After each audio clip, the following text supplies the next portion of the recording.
जय गुरु जी। अनंतम अनंतम शुक्राना मेरे दाता, मेरे मालिक, आपके चरणों में कोटि कोटि प्रणाम। मेरे दाता, मेरे गुरु जी, अंग संग रहना प्लीज गुरु जी। आप जितना बुलवाओगे उतना ही हम बोलेंगे। गुरु जी महाराज, आपका आदेश हुआ कि सत्संग शेयर कर, तो मैं आज अपना सत्संग शेयर कर रही हूँ। मैं अपने सत्संग को एक दो भाग में, दो पार्ट में जरूर करूंगी, क्योंकि संगत जी ऐसा है, सारी संगत को जय गुरु जी, जय गुरु जी, शुक्राना गुरु जी, सारी संगत को जय गुरु जी। क्योंकि लंबा अगर कर लो रिकॉर्डिंग तो संगत जी फिर सेंड नहीं होता, इसलिए मैं छोटे छोटे पार्ट में अपना सत्संग शेयर करती रहूंगी। मैं पहला तो अपनी बीमारी का एक सत्संग शेयर करना चाहती हूँ संगत जी। जब मैं 2004 में मेरे को प्रॉब्लम हुआ संगत जी, मैं भी एक हाउस वाइफ थी, सारा घर संभालती थी, सब कुछ करती थी संगत जी। मेरे फैमिली में मेरे इन लॉज में बस मेरी सास थी, वो भी बहुत ओल्ड थी संगत जी। वो भी मतलब उनसे हमें कोई हेल्प नहीं मिलता था, काफी ओल्ड थी। मैं भी उनसे हेल्प में लेती थी क्योंकि उनकी एज नहीं थी। सारा मैं मैनेज करती थी, बच्चों का अपना, इनका बिजनेस कर रही है, कहीं चले जाते थे मेरे अंकल तो मैं बिजनेस भी देखती थी संगत जी। मैं बहुत फुर्तीली, सारा काम करने वाली। मेरे जितने भी रिश्तेदार चाहने वाले आते थे, अपने पड़ोसी, वो भी बोलते थे कि आप दिन भर कितना करते हो, आप रेस्ट नहीं करते हो। मैं बोलती थी कि मेरे को काम करना बहुत अच्छा लगता है, मेरे को फालतू सोना लेटना बिल्कुल नहीं पसंद है। मगर मैं नहीं जानती थी संगत जी कि शायद मेरे भाग में हमेशा के लिए लेट जाना ही लिखा है, मेरे नसीब में यही है संगत जी। जब मेरे को ये प्रॉब्लम हुआ संगत जी, 2004 की जून का महीना था, 3 जून था, उस दिन 3 जून संगत जी, मेरे राइट हैंड में पेन हुआ, थोड़ी बेचैनी लगी। मैं आके सीधे कूलर के सामने लेट गई एकदम संगत जी। फिर हॉस्पिटल गई, वहाँ पे सारे चेकअप हुए, कुछ नहीं निकला संगत जी, सब नॉर्मल। उसके बाद डॉक्टर ने इंजेक्शन दिया, इंजेक्शन भी बहुत माइनर था संगत जी। बस इंजेक्शन देने के बाद मेरे को पूरे बॉडी में सेंस चली गई, पेन झंझनाहट चालू हुई। अब इतना पेन संगत जी, ऐसा लगता था कि मेरी बॉडी को चाकू से काटा जा रहा है। मैं बोली मेरे को क्या हो गया? अभी तो मैं उठी थी, बैठ रही थी, खड़ी हो रही थी, अचानक से क्या हो गया? मेरे अंकल बहुत गुस्सा हुए डॉक्टर के ऊपर कि तुमने कैसा इंजेक्शन दिया, इनको ऐसा हो गया। ये बहुत नाराज थे, बोले मैं केस करूंगा, ये करूंगा। हमने कहा मेरे साथ जो होना था वो हो चुका है। जब इंजेक्शन बिल्कुल माइनर है तो उसमें डॉक्टर भी क्या करेगा? हो सकता है मेरे को ये लिखा था, होना था तभी तो, क्योंकि उस इंजेक्शन इतना लाइट इंजेक्शन था कि उससे कोई साइड इफेक्ट नहीं था। मैंने अंकल को अपने बोला कि आप केस करके भी क्या करोगे, ये सब छोड़ो, रहने दो। मैं नहीं जानती थी संगत जी कि मैं इतने लंबे टाइम तक बेड पे रहूंगी। मेरे को लगा थोड़े दिन की बात है, मैं ठीक हो जाऊंगी, ऐसा ही मेरे दिमाग में यही था। चलो हर इंसान बीमार होता है, मैं नहीं जानती थी कि मेरे साथ ऐसा होगा कि मतलब पूरा जीवन मेरे को बेड पे रहना होगा संगत जी।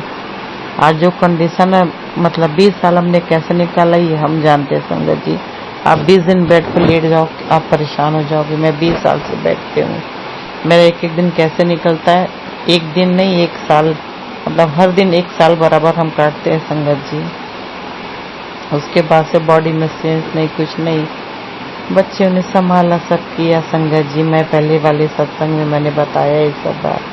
फिर संगत जी मैं अपने खुद की प्रॉब्लम पर शेयर करना चाहती हूँ कि मैं कहाँ गई ट्रीटमेंट के लिए संगत जी। आप लोग जानते होंगे, जैसे अजमेर शरीफ है वैसे लखनऊ के पहले अकबरपुर में भी एक मज़ार है मखदूम बाबा का। वहाँ पे किसी ने कहा कि बहुत लोगों ने कहा वहाँ जाओ, 40 दिन रहो तुम ठीक हो जाओगी संगत जी। तो कहते ना संगत जी, डूबते हुए चिंता का सहारा काफ़ी है।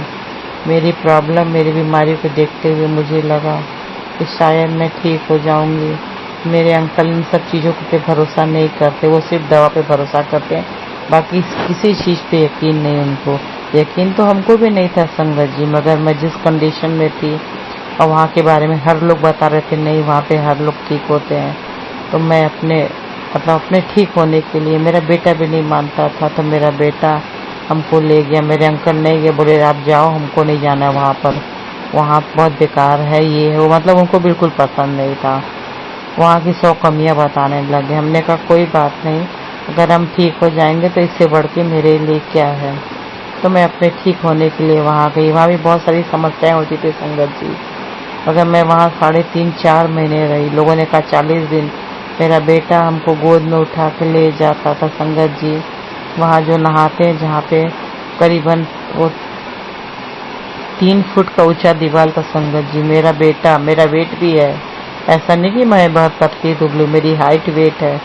बेचारा मेरा बच्चा उठा के मैं ले जाता था, वहाँ बैठाता था। फिर मेरी मेड हमको नहला, मतलब कपड़े ही पहन के नहाते हैं वहाँ, कपड़े उतार के नहीं नहाते हैं। कपड़े घर पे आके हम चेंज, गीले बदन घर आते थे, व्हील चेयर पे बैठ के, फिर घर में रूम बंद करके चेंज करते थे। वहाँ कपड़े कोई चेंज नहीं करता है संगत जी। वही घड़े के पानी से, 40 घड़े के पानी से मैं नहलाते थे। इतना ठंडा, हम गए थे संगत जी दिसंबर के टाइम, बहुत ठंडा, बहुत ठंडा। फिर भी हमने सब कुछ, जो जिसने जो काम हमने किया कि शायद मैं ठीक हो जाऊंगी, इसलिए हमने, मतलब वहाँ के लोग, हम को तो कुछ आइडिया नहीं था कि यहाँ क्या होता है, कैसे होता है। जिसने जो कहा हमने वो किया संगत जी। वहाँ पे मैं 4 महीने रही। फिर वहाँ पे संगत जी दोनों टाइम वहाँ जाना, जैसे हमारे मंदिर में जाते हैं, वहाँ पे उन लोग उसको अदालत बोलते हैं, अदालत चलो। मतलब वहाँ पे जो गुम्बद होता है ना, जहाँ पे लोग बैठते हैं संगत जी ने, जैसे हमारे मंदिरों में लोग बैठते हैं मूर्ति के सामने, वहाँ पे गुम्बद दिखना चाहिए, बस गुम्बद को देखो। तो वहाँ पे बैठना पड़ता है। तो वहाँ अपना आप चादर या चटाई लेकर जाओ, मिट्टी का जमीन होता था संगत जी। वहाँ बैठते, गुम्बद को देखते, मतलब प्रे करते। बस प्रे करो, वहाँ पे बातें नहीं करो, बात नहीं करो, कुछ नहीं करो, बस आए हो तो आप अपना प्रे करो, दुआ लो। वही हम भी करते संगत जी, दोनों टाइम जाना बैठना। बेटा मेरा इतना परेशान हो गया, हमको ले जाता, मगर उसके चेहरे पे एक शिकन नहीं थी कि मम्मी तुम्हारे लिए मैं इतना परेशान है। वो यही बोलता बस मम्मी तुम ठीक हो जाओ और हमें कुछ नहीं, तुम ठीक हो जाओ, कुछ दिन हम लोग की सारी प्रॉब्लम दूर हो जाएगी। बहुत हमारे बच्चों ने किया संगत जी।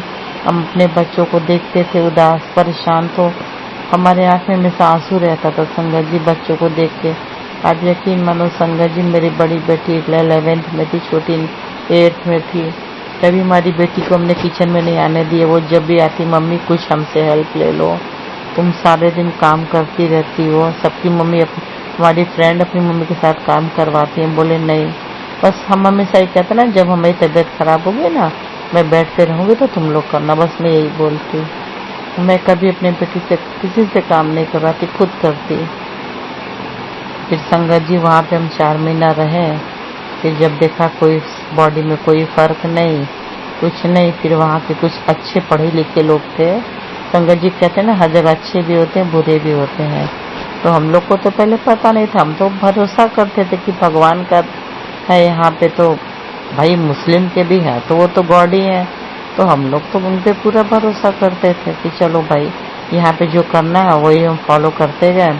तो वहाँ पे मेडिकल वाले थे, मेडिकल स्टोर था। मेरा बेटा मेरा कुछ दवा लेने गया था, तो ऐसे ही बोला कि आप बहुत अच्छे घर से दिखते हो, आप कहाँ से आए हो। तो उसने बताया कि हम वाराणसी से आए हैं।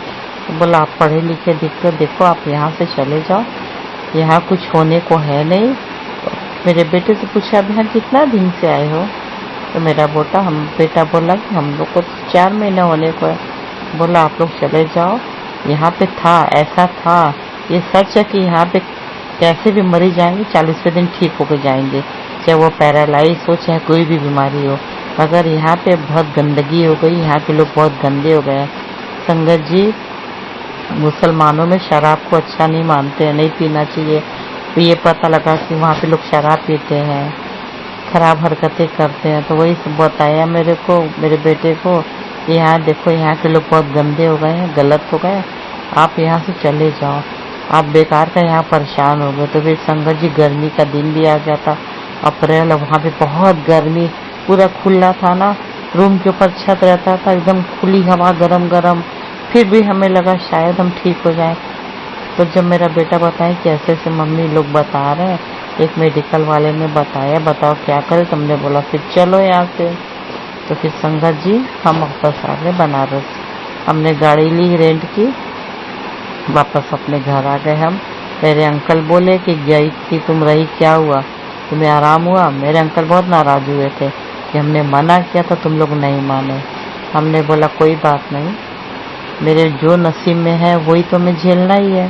फिर संगत जी उसके बाद फिर हमें पता लगा, संगत जी जब हम स्टार्टिंग की बात आपको बता रहा, जब मेरे को प्रॉब्लम हुई थी 2004 में, फिर 2005 में मैं क्या हुआ कि अजमेर में मतलब पुष्कर है ना वहाँ पे, तो वहाँ पे एक स्पर्श गुरु जी थे, मतलब उनका नाम ही था स्पर्श गुरु जी।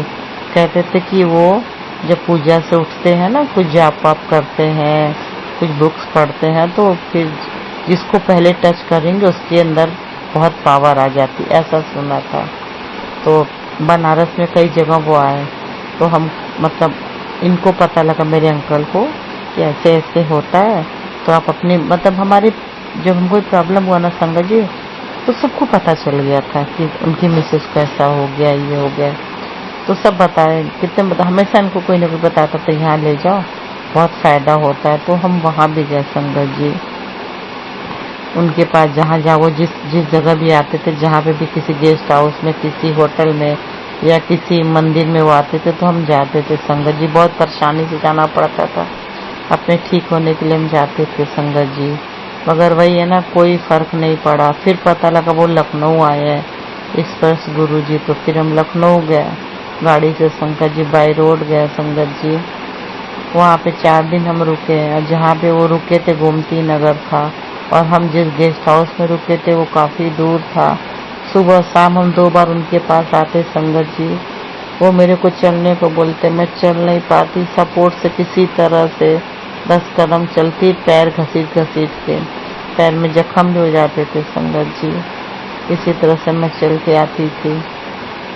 दोनों साइड में मेरे अंकल थे, मेरा बेटा था, ऐसे ही करके उनके पास भी हम 4 दिन मतलब दोनों बार वो बॉडी को स्पर्श करते थे, कोई फर्क नहीं पड़ता था संगत जी, जैसे था वैसे ही था। फिर भी लगा कि चलो हो सकता है टाइम लगेगा, ठीक हो जाएगा, क्योंकि हर लोग बोलते थे थोड़ा टाइम लगेगा ठीक हो जाएगी, तो इसी उम्मीद पे कि चलो कोई नहीं, उम्मीद पे दुनिया कायम है, हम भी उम्मीद लगाएं, चलो हो सकता है मेरे को भी आराम हो जाए।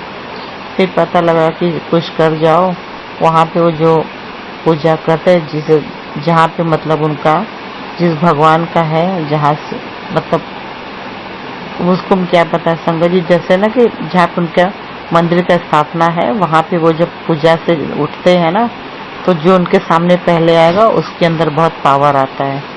तो हमको हुआ कि पुष्कर जाना है, हमने जाने की तैयारी भी कर ली। बहुत दूर है संगत जी, मगर हमने जाने की तैयारी की बाई रोड। ट्रेन से तो पॉसिबल नहीं था, प्लेन वहाँ जाता नहीं है, फ्लाइट जाती नहीं, तो संगत जी फिर किसी पेपर में आ गया, न्यूज़ में भी आ गया कि वो फ्रॉड है, तो संगत जी मैं पुष्कर नहीं गई। फिर हमने कहा बेकार है कि वो फ्रॉड ही है, खाली वो पैसे लूटते हैं। फिर हम नहीं गए संगत जी, इसीलिए किसी बाबा के चक्कर में हम नहीं पड़ते हैं कभी भी। लोग बोलते भी, आज भी हमको लोग बोलते हैं तुम ना थोड़ा सा ऐसे कर लो, यहाँ चले जाओ ठीक हो जाओगी, या डॉक्टर है यहाँ, हमारे को भरोसा नहीं संगत जी, क्योंकि मैंने दवा ऐसा नहीं कि नहीं किया, मैंने इंडिया के बाहर का दवा के विदेशों का किया, इंडिया में जहाँ जहाँ बताया वहाँ वहाँ का दवा लिया, कोई फ़ायदा नहीं। अब मैंने सारी दवाई छोड़ दिया संगत जी, सारी दवाई की पोटली को मैंने डस्टबिन में डाल दिया। अब बस मैं थोड़ा मल्टीविटामिन लेती हूँ, थोड़ा हेल्दी खाती हूँ, और बाकी मैं दवाई नहीं लेती, क्योंकि कोई फ़ायदा ही नहीं है। डॉक्टर कहते हैं आपको कोई प्रॉब्लम नहीं है, कोई प्रॉब्लम हो, कोई बीमारी हो तो उसकी दवा देना, तो बस हम नहीं लेते कोई भी दवा संगत जी, क्योंकि मैं अंदर से बहुत निराश उदास हो गई हूँ। मेरे अंदर अब इतनी सहन शक्ति नहीं संगत जी कि मैं अब हर जगह जाऊं, परेशानी भी हो, परिवार भी परेशान हो, बच्चे भी परेशान हो, होना कुछ नहीं है। अब गुरुजी से मैं कनेक्ट हुई थी 2021 में, उतना मैं गुरुजी के बारे में जानती भी नहीं थी संगत जी। हाँ, जिसने हमें गुरुजी के बारे में बताया वो हमारी पार्लर आंटी है, त्रिशला आंटी, बहुत अच्छी है संगत जी। वो मेरा हेयर कटिंग करने है, क्योंकि मैं अपना बाल बिल्कुल छोटा रखती हूँ संगत जी। लेटना बैठना तो बाल उलझ जाते हैं, थोड़ा भी बड़ा होता है मैं कट करवा लेती हूँ। वो बहुत बहुत ही अच्छी है, इतनी अच्छी वो आंटी है इतनी खुश मिजाज है, बहुत अच्छी आंटी है वो। तो हमारे पास आती थी बाल कट करने, तो एक मेरे पास आई 2021 में, वही सितंबर अक्टूबर का महीना था संगत जी। वो मेरे को बोली कि हमको परजाई जी बोलती है, तो बोली परजाई जी आप ना ऐसा करिए, गुरु जी बहुत अच्छे हैं, आप इनका सत्संग सुनो। तो हमें नहीं समझ में सत्संग क्या होता है, तो हम बोले ये क्या होता है, हमें नहीं पता। तो बोली आप ना यूट्यूब पे जय गुरु जी करोगे तो सब आने लगेगा। तो हमने वही किया। तो संगत जी, तो हमें समझ में कुछ आता ही नहीं था कि क्या है इसमें, लोग क्या बता रहे हैं, मेरे पल्ले नहीं पड़ा संगत जी। मैं कई बार ऐसे यूट्यूब खोलती, तो फिर मैं क्या करती थी संगत जी ना, उसमें भजन सुनती थी, मंत्र जाप। तो फिर भी मेरा मतलब इंटरेस्ट नहीं हो रहा था संगत जी, मैं झूठ नहीं बोलूंगी। मेरे गुरुजी जानते हैं, जय गुरु जी, कि मैं झूठ नहीं बोल रही, मेरा इंटरेस्ट नहीं था। तो पार्लर वाली आंटी से मेरा बात होता था, वो बोलती थी आप गुरु जी का सुनते हो, हम उनसे बोल देते थे हाँ झूठ बोल रही हम, सॉरी गुरु जी माफ करना, बोल देते थे हाँ, क्योंकि वो बेचारी मेरे लिए सोचती थी मगर मेरा मन ही नहीं लगता था। फिर संगत जी ने जाने क्या हुआ ना, जनवरी के महीने में मैं अपनी बेटी के पास आई थी दिल्ली, मतलब वो भी दिल्ली में मेरा जमाई है। तो वहाँ पे जब ना संगत जी मैं छत पे धूप में जाके बैठती थी, तो मोबाइल लेके जाती थी, तो वहीं पे मैंने यूट्यूब खोला, तो मैं धूप में लेट गई पिल्लो लगाकर, और थोड़ा सा चेहरे पे धूप लग रही थी, तो मैंने एक शॉल डाल लिया और मैं सत्संग लगा के सुनने लगी। तो थोड़ा सा मेरे अंदर इंटरेस्ट आया कि ये मतलब लोग अपनी प्रॉब्लम शेयर कर, मैं ध्यान से सुनने लगी। तो थोड़ा थोड़ा और काफी कभी कोई सत्संग काफी बड़ा हो जाए तो मैं बोर हो जाती थी, तो मैं बंद कर देती थी मोबाइल। फिर धीरे धीरे करते करते मेरा इतना इंटरेस्ट बढ़ गया संगत जी कि आज मैं इतना, मेरे को मतलब इसमें है कि मैं सारा दिन बस गुरु जी का सत्संग, और मेरे को इसके अलावा कुछ नहीं दिखता है। भजन, सत्संग, मंत्र जाप। मैं सुबह का रूटीन में जो मेरा काम है वो होने के बाद मैं फ्रेश हो जाती हूँ सब करके, बस मेरा वही है कि मैं थोड़ा मंत्र जाप, थोड़ा और भी भगवान का मंत्र जाप किया, थोड़ा हनुमान चालीसा का पाठ किया। फिर संगत जी मैं यही है ना कि हर भगवान के मंत्र का जाप करने के बाद फिर मैं गुरु जी का सत्संग सुनना शुरू करती हूँ। फिर रात हो जाती है, फिर रात को भी सो जाती हूँ, सर के पास मोबाइल रख के सत्संग लगा लेती हूँ, मंत्र जाप लगा लेती हूँ, सो जाती हूँ। यही मेरा रूटीन है, यही मेरी लाइफ है। बस अब जो करें गुरु जी, क्योंकि संगत जी मैं हर जगह से निराश हो गई हूँ, मेरे को अब कुछ समझ में नहीं आता है मेरे साथ क्या होगा क्या नहीं, तो मैं कुछ नहीं जानती। अब मैं सब कुछ गुरु जी को सौंप दी हूँ, और मेरे मालिक, मेरे पिता, मेरे गुरु जी जो करेंगे नहीं करेंगे, जो होगा नहीं होगा वो गुरु जी के ऊपर है। मेरे को गुरु जी पे बहुत भरोसा है संगत जी, खुद से ज्यादा भरोसा है। और अब जो करेंगे मेरे गुरु जी, और अब मैं कुछ नहीं जानती, बस मैं गुरु जी पे भरोसा करके बैठी हूँ। संगत जी मैं अपना और एक सत्संग शेयर करना चाहती हूँ संगत जी, मैं एक सत्संग और शेयर करना चाहती हूँ संगत जी। मेरा ऐसा है संगत जी कि सत्संग तो मेरी लाइफ में बहुत है। मेरे अंकल का ये मेरा तीसरा सत्संग है संगत जी। मेरे अंकल का जब तबीयत बहुत खराब हो गया था पिछले साल अगस्त में 2022 में, बस एक महीने बाद फिर हमारे बेटे के साथ भी एक हादसा हो गया संगत जी। क्या हुआ कि मेरा बेटा ऑफिस जा रहा था और रेड लाइट थी, वहाँ पे मेरा बेटा रुक गया, बाइक से ऑफिस जाता है, इतना बोलते हैं गाड़ी से जाया करो, सुनता ही नहीं। हमने कहा या तो ऑफिस की गाड़ी से जाओ या खुद की गाड़ी से, बोलता है नहीं ट्रैफिक इतनी होती, जाम में फंस जाओ, 3-3 घंटा बहुत हम परेशान हो जाते हैं, बाइक अच्छा हम साइड से निकाल लेते हैं। और आजकल के बच्चे संगत जी सुनते भी तो नहीं है ना, चिंता तो रहती जब वो जाता है तो रेड लाइट जैसे ग्रीन लाइट हुई संगत जी, वो अपनी बाइक आगे किया, सामने से एक बाइक आके मेरे बेटे को ठोकर मार दिया। वो संगत जी वहीं गिरा, वहीं उसके हाथ की हड्डी शोल्डर की क्रैक हो गई, और मेरा बेटा संगत जी बहुत मतलब वहीं दर्द से तड़प रहा था। और संगत जी यहाँ की पब्लिक सिर्फ तमाशा देखती है, हेल्प नहीं करती है। मेरा बच्चा का मोबाइल कहीं गया, बैग कहीं गया ऑफिस का, बाइक का भी हैंडल टूट गया संगत जी, किसी ने हेल्प नहीं की। मेरा बेटा वहीं पड़ा था संगत जी, जो बता रहा था तो मेरे को बहुत तकलीफ हुआ कि क्यों ऐसा लोग करते हैं संगत जी। चाहे वो किसी के साथ भी ऐसा हादसा हो तो हेल्प जरूर करनी चाहिए संगत जी। कहते हैं ना, जरूरतमंद की हेल्प करना बहुत अच्छी बात होती है संगत जी। कैसे लोग ऐसा कर सकते हैं। फिर मेरा बेटा जब उसको कुछ सेंस हुआ, उठा, तो फिर वो किसी, अब उसके हाथ में तो उसका राइट हैंड का क्रैक हुआ था संगत जी। किसी तरह से मोबाइल मिला, फिर मोबाइल से मेरे दामाद को, मेरा जमाई भी दिल्ली में रहता है संगत जी, उसको फ़ोन किया तो वो तुरंत गाड़ी लेके गया। फिर उसको हॉस्पिटल लेकर गया संगत जी। फिर वहाँ हॉस्पिटल बोला डॉक्टर कि नहीं सुबह आना, शाम का टाइम था, बोला आप लोग सुबह आना, अभी नहीं। थोड़ा दवा ववा दे दिया और एंकल बेल्ट दे दिया, जो कि शोल्डर के पास बेल्ट लगाते ना, यूँ हाथ को मोड़ के रखते हैं, वो वाला एंकल बेल्ट दे दिया संगत जी। वो बेल्ट लगा लिए मेरा बेटा। हमें पता ही नहीं, हम जल्दी सो जाते, नींद के टैबलेट देते हैं संगत जी।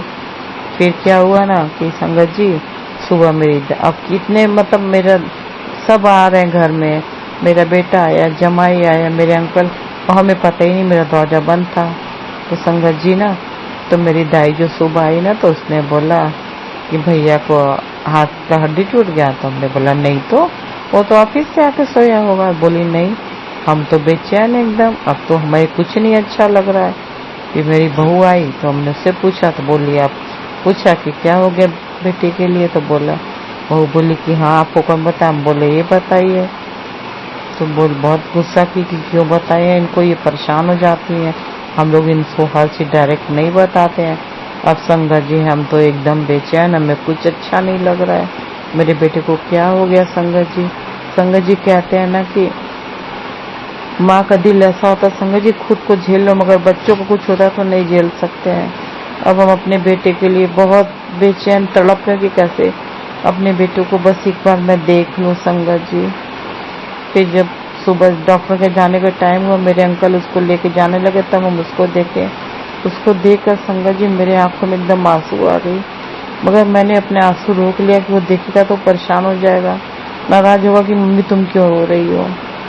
फिर संगत जी हॉस्पिटल से आया, इतना करा रहा था मेरा बच्चा, इतना करा रहा था संगत जी, उसकी आवाज मेरे कमरे में आ रही थी तो मैं तड़प रही थी, मेरा बच्चा तकलीफ में, मैं कुछ नहीं कर सकती।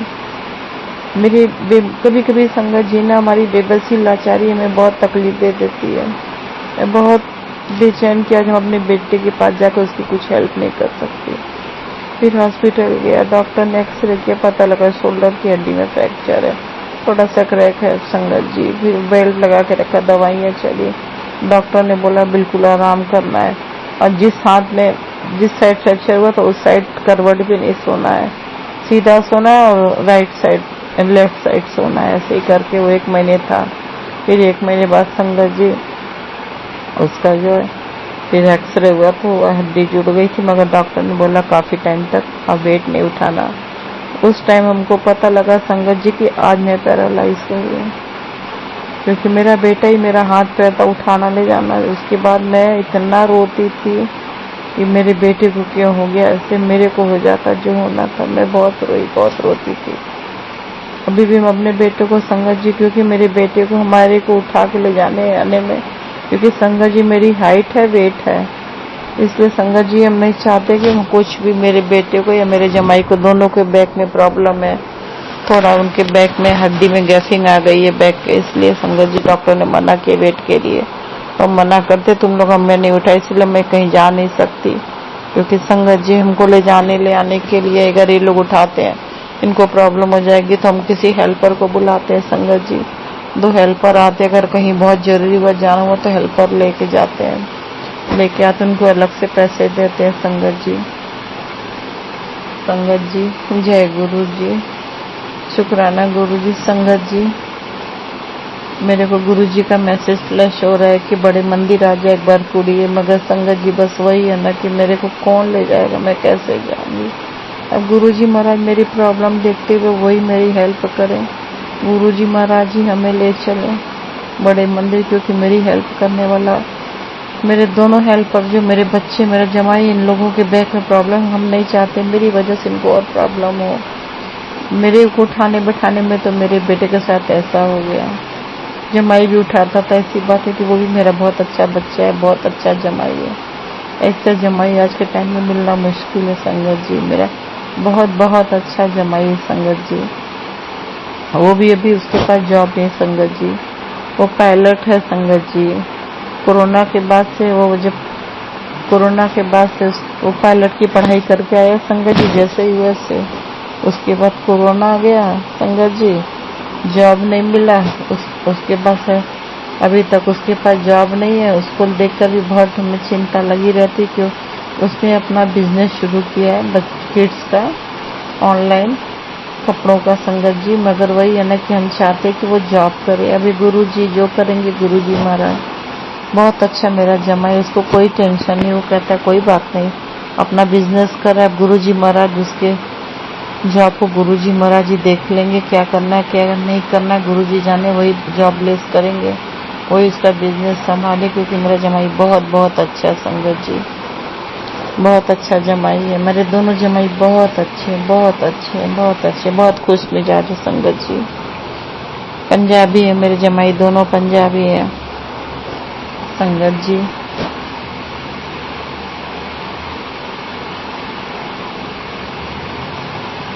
संगत जी अब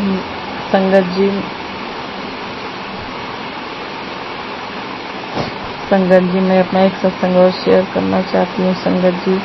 संगत जी मेरे मदर फादर ये लोग वाराणसी में रहते हैं संगत जी। काफ़ी एज है, मेरे फादर को बहुत प्रॉब्लम है संगत जी। उनके हाथों में, दोनों शोल्डर में बहुत पेन है।